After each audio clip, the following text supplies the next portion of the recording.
Relation के कितने दिन बाद हम पता लगा सकते हैं कि हम प्रेग्नेंट हो गए हैं या फिर नहीं हो गए हैं, है ना।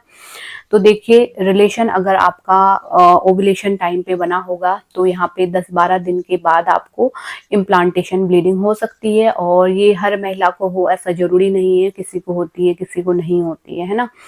तो अगर जिसको हो रही है वो पता लगा सकते हैं। इम्प्लांटेशन ब्लीडिंग और पीरियड ब्लीडिंग में काफ़ी अंतर होता है। इम्प्लांटेशन ब्लीडिंग जो होती है वो स्पॉटिंग में होती है, हल्की फुल्की, आपको पैड लेने की भी आवश्यकता नहीं होती है, और काफ़ी माइल्ड हल्के क्रैम्प आपको हो सकते हैं या फिर नहीं भी हो सकते हैं ना। और इसके अलावा पीरियड जैसे आता था हर महीने, वो तो आपको पता ही है। दूसरा, आपको रिलेशन बनाने के 10-12 दिन के बाद इम्प्लांटेशन ब्लीडिंग नहीं हुई, क्योंकि कुछ महिलाओं को नहीं भी होती है, तो उसके लिए आप जब आपने रिलेशन बनाया उसके बाद 20 से 21 दिन बाद प्रेगनेंसी टेस्ट कर सकते हैं। सुबह के यूरिन से आप प्रेगनेंसी टेस्ट कीजिए और वहाँ पे आपको पता चल जाएगा कि आप प्रेग्नेंट तो नहीं हैं।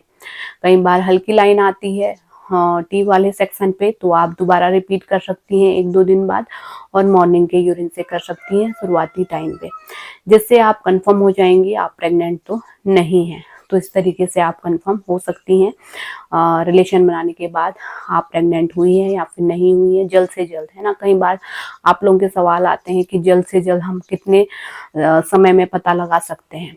तो इम्प्लांटेशन ब्लीडिंग होती है 10-12 दिन बाद, वो हो रही है तो सही है, उससे आप कंफर्म हो सकते हैं, और उस टाइम पे आप प्रेगनेंसी टेस्ट भी कर सकते हैं।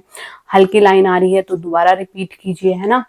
और 20 से 21 दिन बाद तो आप 100% श्योर हो जाती हैं कि आप प्रेग्नेंट हैं या फिर नहीं हैं।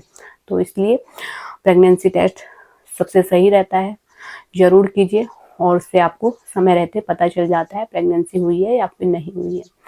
तो उम्मीद करती हूँ वीडियो आपके लिए हेल्पफुल रही होगी। कोई भी सवाल है नीचे कमेंट में लिखिए, और इसी तरह के हेल्पफुल वीडियो देखते रहने के लिए चैनल को जरूर सब्सक्राइब कीजिए। Thanks for watching.